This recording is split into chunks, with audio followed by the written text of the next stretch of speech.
ಮೊಡಮೆಗಳಿಂದ ಉಂಟಾಗುವ ಕಲೆಗಳನ್ನು ಶಾಶ್ವತವಾಗಿ ತೆಗೆಯೋದು. ಸೊ ಇದನ್ನೆಲ್ಲ ನಾವೇನು ಹೇಳ್ತೀವಿ, ಪೋಸ್ಟ್ ಇನ್ಫ್ಲಮೇಟರಿ ಹೈಪರ್ ಪಿಗ್ಮೆಂಟೇಷನ್ ಅಂತ. ಕೆಲವ್ರಿಗೆ ಮೊಡಮೆಗಳು ನೀವು ಮುಟ್ಲಿ ಬಿಡ್ಲಿ ಕಲೆ ಆಗೋ ಚಾನ್ಸಸ್ ಇರುತ್ತೆ, ಅದು ಟೆಂಡೆನ್ಸಿ. ಕೆಲವ್ರಿಗೆ ನಾನು ಪಿಂಚ್ ಮಾಡೇಲ್ಲ ಆದ್ರೂ ಪಿಗ್ಮೆಂಟೇಷನ್ ಬೇರೆ, ಡೀಪ್ ಆಗಿ ಹೋಲ್ ಆಗೋದು ಬೇರೆ, ಆ ತರ ಆಗುತ್ತೆ. ಕೆಲವ್ರಿಗೆ ಅದನ್ನ ಪಿಂಚ್ ಮಾಡಿ ಜಿಗಿಟಿ ಹೊರಗಡೆ ತೆಗೆಯೋ ತನಕ ಸಮಾಧಾನ ಆಗಲ್ಲ, ಆವಾಗ ಜಾಸ್ತಿ ಪಿಗ್ಮೆಂಟೇಷನ್ ಆಗುತ್ತೆ. ಅದ್ರ ಜೊತೆಲಿ ನೀವು ಸನ್ಸ್ಕ್ರೀನ್ಸ್ ಹಚ್ಕೊಂಡಿಲ್ಲ, ಬಿಸಿಲಲ್ಲಿ ಹೋಗಿದ್ರೆ ಈ ಎಲ್ಲ ಕಪ್ಪು ಕಲೆಗಳು ಡಾರ್ಕರ್ ಆಗೋಕ್ ಸಾಧ್ಯ ಇರುತ್ತೆ. ಸೊ ಅದಕ್ಕೆ ಮುಟ್ಟೋದು, ಪಿಂಚ್ ಮಾಡೋದು ಅದನ್ನೆಲ್ಲ ಅವಾಯ್ಡ್ ಮಾಡಬೇಕು, ಟ್ರೀಟ್ಮೆಂಟ್ ತಗೋಬೇಕು. ಸೊ ಟ್ರೀಟ್ಮೆಂಟ್ ನಿಮ್ಗೆ ಏನು ಅಂತ ನಾನು ಹೇಳಿದ್ನಲ್ಲ ಆಗ್ಲೇ, ಹಾರ್ಮೋನ್ಸ್ ಇರಬಹುದು, ಟ್ಯಾಬ್ಲೆಟ್ಸು, ಕ್ರೀಮ್ಸು, ಅದ್ರ ಜೊತೆಗೆ ನಾವು ತೆಗಿಬಹುದು. ಬಂದಿರೋ ಕಲೆಗಳಿಗೆ ಸ್ವಲ್ಪ ಸಮಾಧಾನವಾಗಿ ನಿಧಾನವಾಗಿ ನೀವು ಟ್ರೀಟ್ಮೆಂಟ್ ತಗೊಂಡ್ರೆ ಇದನ್ನೆಲ್ಲಾನು ಪರ್ಮನೆಂಟ್ ಆಗಿ ತೆಗಿಬಹುದು. ಕಲೆ ಬಂದಿದ ತಕ್ಷಣ ನನ್ನ ನೆಕ್ಸ್ಟ್ ವೀಕ್ ಫಂಕ್ಷನ್ ಇದೆ, ಒಂದು ವಾರದಲ್ಲಿ ಕಲೆ ಹೋಗ್ಬೇಕು ಅಂದ್ರೆ ಒಂದು ವಾರದಲ್ಲಿ ಕಲೆ ಹೋಗೋದಿಲ್ಲ. ಸೊ ನೀವು ಯಾವ ಸ್ಟೇಜಲ್ಲಿ ಬರ್ತೀರಾ ಅನ್ನೋದ್ರ ಮೇಲೆ ಡಿಪೆಂಡ್ ಆಗುತ್ತೆ.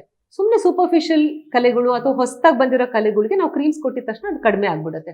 ಸ್ವಲ್ಪ ಡೀಪರ್ ಆಗಿದ್ರೆ ಕಲೆಗಳು ನಮ್ಮ ಟ್ರೀಟ್ಮೆಂಟೇ ಚೇಂಜ್ ಆಗುತ್ತೆ. ಕ್ರೀಮ್ಸ್ ಜೊತೆಗೆ ನಾವು ಲೇಸರ್ಸು, ಕೆಮಿಕಲ್ ಪೀಲ್ಸು ಆ ಥರ ಮಾಡ್ತೀವಿ, ಕ್ರೀಮ್ ಸ್ವಲ್ಪ ಸ್ಟ್ರಾಂಗರ್ ಕೊಡ್ತೀವಿ. ಈ ಥರ ಮಾಡಿದಾಗ ಈ ಕಲೆಗಳು ಹೋಗಕ್ಕೆ ಸಾಧ್ಯ. ಕೆಲವ್ರಿಗೆ ಬೇಗ ಹೋಗುತ್ತೆ, ಕೆಲವ್ರಿಗೆ ನಿಧಾನಕ್ಕೆ ಹೋಗುತ್ತೆ. ಅಟ್ಲೀಸ್ಟ್ ನಾವು ಕ್ರೀಮ್ಸ್ ಕೊಟ್ಟಾಗ ಒಂದು 2 ತಿಂಗಳಾದ್ರೂ ನೀವು ಕಾಯ್ಬೇಕಾಗುತ್ತೆ ಮಾರ್ಕ್ಸ್ ಹೋಗೋದಕ್ಕೆ. ಮುಖದ ಮೇಲೆ ಇರೋ ಮಾರ್ಕ್ಸ್ಗಿಂತ ಜಾಸ್ತಿ ಚೆಸ್ಟ್, ಬ್ಯಾಕ್, ಆರ್ಮ್ಸ್ ಅಲ್ಲಿ ಬರೋ ಮಾರ್ಕ್ಸ್ ಹೋಗೋದು ಇನ್ನೂ ನಿಧಾನ. ಸೊ ಅದಕ್ಕೆ ನೀವು ಪೇಷನ್ಸ್ ಇಂದ ವೇಟ್ ಮಾಡಿ ಟ್ರೀಟ್ಮೆಂಟ್ ತಗೊಂಡ್ರೆ, ಇದಕ್ಕೆ ಎಸ್ಪೆಷಲಿ ಪಿಂಪಲ್ ಮಾರ್ಕ್ಸ್ಗೆ ಹೋಮ್ ರೆಮಿಡೀಸ್ ಬಿಟ್ಟು ಡಾಕ್ಟರ್ ಹತ್ರ ಬಂದು ಟ್ರೀಟ್ಮೆಂಟ್ ತಗೊಂಡ್ರೆ ಇದನ್ನೆಲ್ಲದಕ್ಕೂ ಟ್ರೀಟ್ ಮಾಡ್ಬೋದು.